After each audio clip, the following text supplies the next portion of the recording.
Hello writers, welcome to the third video in a three-part series on dialogue. In this video, we're going to focus on three big tips to consider as you're writing dialogue. Here's the first one. When you can, have the primary goal of dialogue be to show character. Imagine your family, or another group of people you know well. If you were to transcribe a conversation with your family, say Thanksgiving dinner or a heated argument about petting squirrels, the moments of really great dialogue are the moments where simply by reading what was said, you'd know who said it. And what that person said, as well as how they said it, would reveal something essential about who they are. These are the "that's so them" lines. And those are the sort of lines that you want to strive for when writing dialogue. Here's the way one of my writing mentors, the brilliant Leslie Becker, once put it.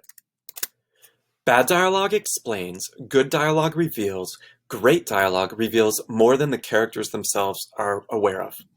When dialogue is done well in a story, the reader shouldn't even need dialogue tags to know who said something, although tags can be nice to keep us from getting confused. Still, if what a character says isn't showing something about who they are and their unique way of perceiving and interacting with the world, then you might consider cutting that line or revise it until the dialogue does reveal something about who the person is. Another way to think of this is that people are constantly wrapped up in their own desires, fears, and concerns, their own world bubbles. And dialogue is where characters' different world bubbles bump into each other. That bumping, how one character's song of me, clashes with another character's no, me song, should come across in almost every line. One way to make sure that you do this with every scene you write is to, before you write the scene, list at the top of the page what each character wants to get out of the dialogue.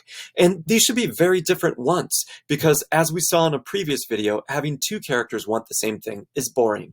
Also, list what each character is afraid of the other character finding out. Then, as you write the dialogue, don't let either character directly state what they want, or what they're afraid of. Instead, have them try to get what they want without directly stating it, and see if you can have the tension escalate as their world bubbles bump and spark against each other. Now, the second tip has to do with a way that dialogue often goes wrong. Let's take a look at an example first. I often see beginning writers write scenes that go like this.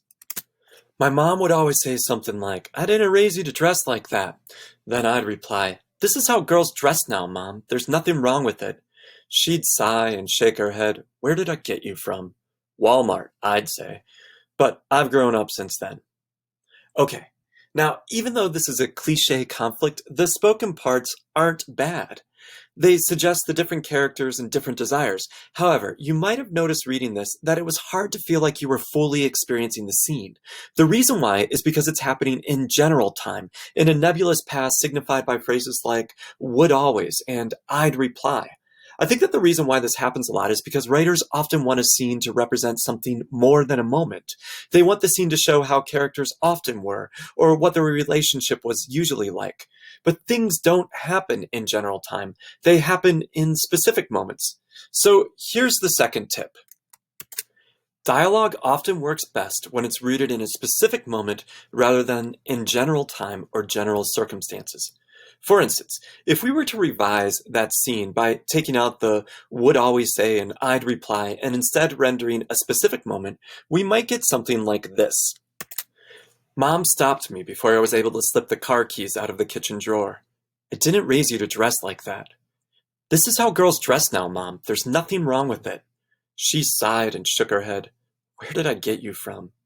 Walmart, I said, naming her favorite store. But I've grown up since then. Notice, I didn't change any of the lines of dialogue. All I did was set it up as a specific moment rather than a general impression, but that subtle change makes it feel more immediate and impactful.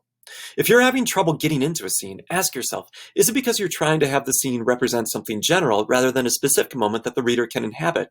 We often think in generalities, but scenes only happen in specifics. Now, I have one more tip for you. Let your characters lie.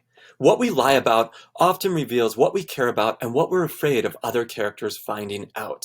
Desire and fear, they're the lifeblood of fiction. All right, that's it for this video. What we're talking about here relates to other videos I did on description, showing and telling, and verb magic. If this was helpful, please click the like button below. Also, visit my website, ToddMitchellBooks.com for more writing and publishing tips. Happy writing, y'all.